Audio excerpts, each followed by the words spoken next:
नमस्कार, आपका स्वागत है।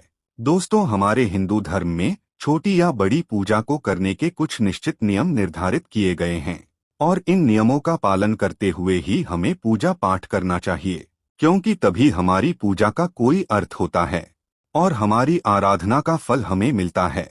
दोस्तों, कई बार हम पूरी श्रद्धा और भक्ति से पूजा पाठ तो करते हैं, लेकिन फिर भी हमारी मनोकामना पूरी नहीं हो पाती है। हमारी कष्टों का निवारण भी नहीं हो पाता है और हमें मानसिक शांति भी नहीं मिल पाती है। ऐसा क्यों होता है?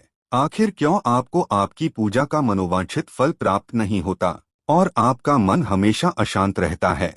तो दोस्तों, इसका कारण ये भी हो सकता है कि आप पूजा करते समय ऐसी कुछ गलतियां करते हैं जिसका फल आपको नहीं मिल पाता है, या फिर कोई ऐसी चीजें जिसकी वजह से आपकी आराधना ईश्वर तक नहीं पहुंच पा रही है।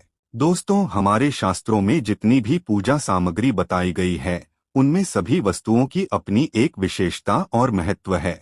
वो चाहे कुमकुम हो, चावल हो, कपूर हो या फिर धूप, दीप इत्यादि हो। जब भी हम विधि विधान से पूजा पाठ करते हैं, तो इन सभी पूजा सामग्रियों का इस्तेमाल करने का एक विशिष्ट क्रम निर्धारित होता है और उसी क्रम का हमें पालन करना चाहिए। आज हम आपको ऐसी कुछ बातें बताएंगे जो हमें पूजा करते समय हमेशा ध्यान में रखनी चाहिए। साथ ही भगवान श्री कृष्ण के अनुसार ऐसी वो कौन सी चीज है जिसे पूजा घर में रखने से सुख, समृद्धि और ऐश्वर्य की प्राप्ति होती है। दोस्तों, पूजा करते समय सबसे पहले हमें इस बात का विशेष ध्यान रखना है कि मंदिर सही दिशा में है या नहीं। वास्तु के अनुसार घर में मंदिर हमेशा ईशान दिशा में यानी उत्तर पूर्व दिशा में होना चाहिए। प्रतिदिन सुबह उठकर स्नानादि से निवृत्त होकर तथा स्वच्छ कपड़े पहनकर ही नियम पूर्वक भगवान की पूजा करनी चाहिए और सुबह शाम ईश्वर के सामने एक दीपक अवश्य जलाना चाहिए। इसी के साथ मंदिर के आसपास की जगह साफ सुथरी रखें।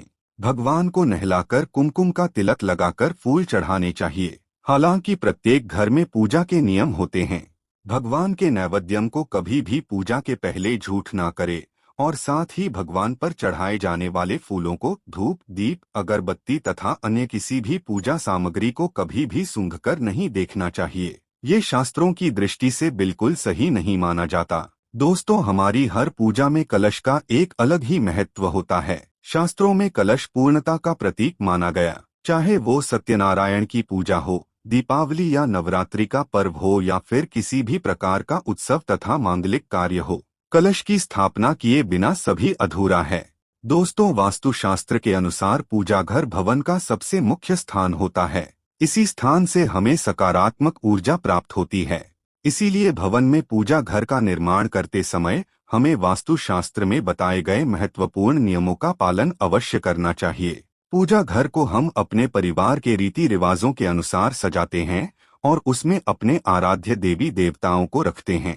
परिवार यदि बड़ा है तो जाहिर है कि सभी के अपने अपने प्रिय देवी देवता होंगे और परिवार का हर व्यक्ति अपने प्रिय आराध्य की प्रतिमा यहाँ वहाँ से ढूंढ कर लाता है और उन्हें मंदिर में स्थापित करता है।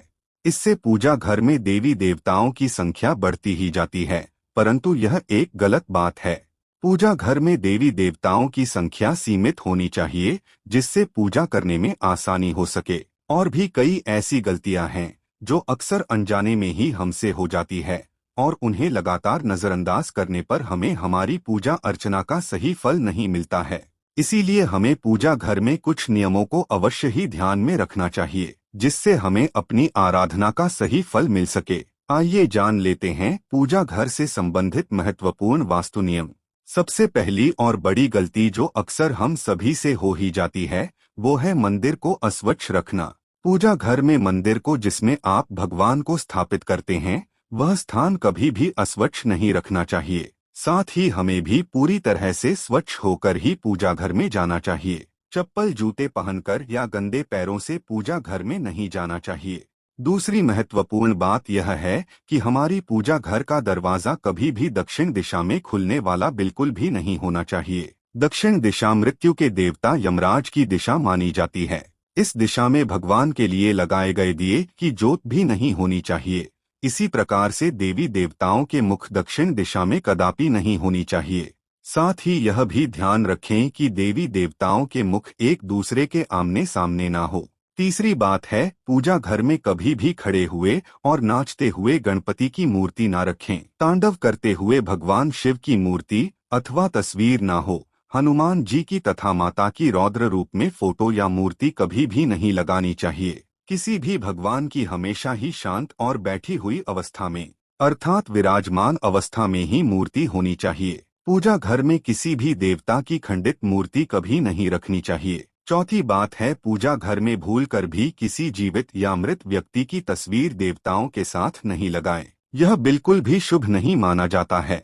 कई लोग साधु संतों की तस्वीरें अथवा मूर्ति पूजा घर में भगवान के पास रख वास्तुशास्त्र में ऐसा करना शुभ माना नहीं गया है। घर के मंदिर में पूजा के लिए मूर्तियां रखी जाएं या तस्वीरें किसी भी देवता की एक से अधिक नहीं होनी चाहिए। साथ ही उन तस्वीरों या मूर्तियों की ऊंचाई 4 या 5 इंच से अधिक नहीं होनी चाहिए। जहां तक घर के मंदिर में शिवलिंग रखने का प्रश्न है, तो घर के मंदिर में 2 इंच से बड़ा शिवलिंग नहीं रखना चाहिए। यदि आपको अपने घर के मंदिर में बजरंगबली हनुमान जी की मूर्ति रखनी है, तो बाजार से खरीदकर ऐसी मूर्ति लाइए जो बैठी हुई अवस्था में आशीर्वाद देती हुई हो। घर के मंदिर में रखी जाने वाली देवी देवताओं की मूर्तियां या तस्वीरों के मुख प्रसन्नचित होने चाहिए। मंदिर में रखी गई मूर्तियों के बीच में कुछ दूरी अवश्य ही होनी चाहिए। घर के मंदिर में माता काली, भैरव जी और शनि देव जी की मूर्ति रखना वर्जित है।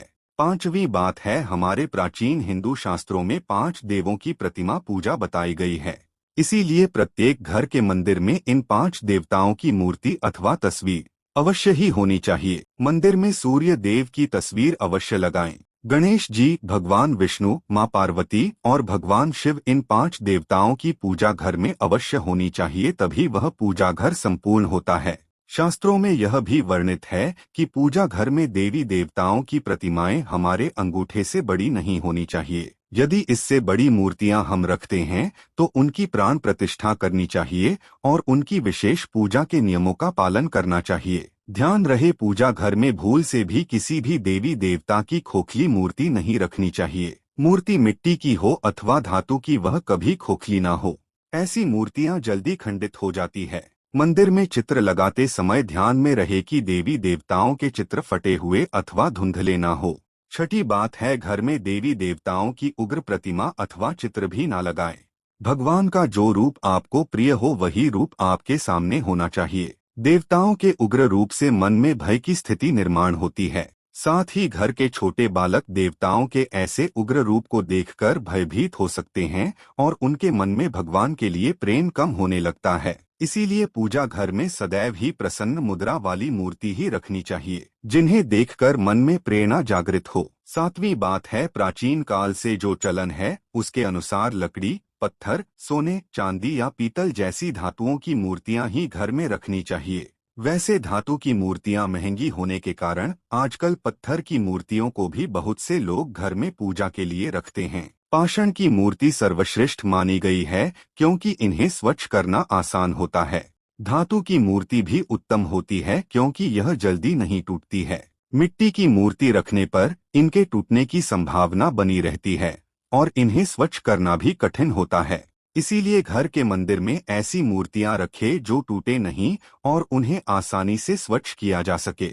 घर के मंदिर में भूल से भी प्लास्टिक की अथवा प्लास्टर ऑफ पेरिस की मूर्तियां न रखें। वास्तुशास्त्र में ऐसी मूर्तियों की पूजा करना अशुभ माना गया है। आठवीं बात है, वास्तुशास्त्र के अनुसार घर में मंदिर का स्थान कहाँ पर होना चाहिए। दोस्तों, भगवान तो इस संसार के कण कण में विराजमान हैं, लेकिन जहाँ बात करें मंदिर की तो उसके लिए निश्चित स्थान की आवश्यकता होती है ताकि ईश्वर का स्मरण करते समय हमारा ध्यान केंद्रित हो। इसके लिए वास्तुशास्त्र में पूर्व दिशा का निर्धारण किया गया हो। यदि मंदिर को पूर्व और उत्तर की दिशा के मध्य में बनवाया जाए तो ये सर्वोत्तम होता है क्योंकि यह स्थान सकारात्मक ऊर्जा का स्थान होता है। इसी दिशा से सकारात्मक ऊर्जा घर में प्रवेश करती है। लेकिन ध्यान रहे, आपके घर का मंदिर वॉशरूम या शौचालय से दूरी पर होना चाहिए। अपने घर का पूजा स्थल ऐसे स्थान पर कदापि न बनाएं जहां पास में वॉशरूम हो, क्योंकि वॉशरूम यहाँ शौचालय नकारात्मक ऊर्जा का क्षेत्र है। ऐसे स्थान पर मंदिर बनाने से अशुभ परिणाम प्राप्त होते हैं। पूजा करते समय नकारात्मक ऊर्जा आपको प्रभावित कर सकती है। पूजा घर शयन कक्ष में भी नहीं होना चाहिए।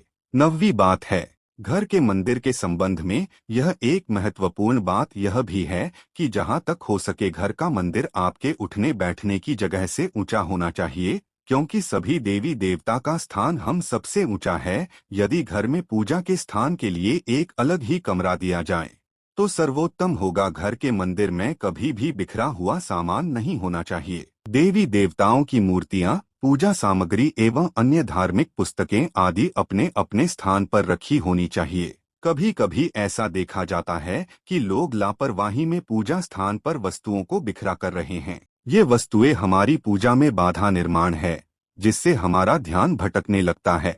इसलिए पूजा घर में सामग्री को सदैव ही व्यवस्थित रखना चाहिए। घर के मंदिर में पूजा करने के बाद जली माचिस की तीली, मुरझाया हुआ फूल, जली हुई काली बाती आदि को हटा देना चाहिए। अपने पूजा स्थल को साफ सुथरा रखना चाहिए।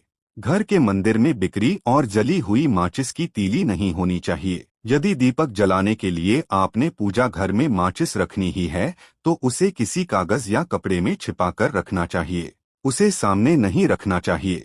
दीपक जलाने के बाद बुझी हुई माचिस की तीली को इधर उधर नहीं फेंकना चाहिए, बल्कि उसे डस्टबिन में डाल देना चाहिए। ध्यान रहे पूजा घर में लीटर आदि चीजों का प्रयोग दीपक जलाने के लिए भूल से भी ना करें। तो दोस्तों, इस प्रकार से आप अपने पूजा घर में वास्तुशास्त्र के नियमों का पालन करके सकारात्मक ऊर्जा निर्माण कर सकते हैं। उम्मीद है आपको यह जानकारी अच्छी लगी होगी। अगर अच्छी लगी तो वीडियो को लाइक करें, कमेंट में जय श्री कृष्ण अवश्य लिखें, साथ ही चैनल को सब्सक्राइब करें। धन्यवाद।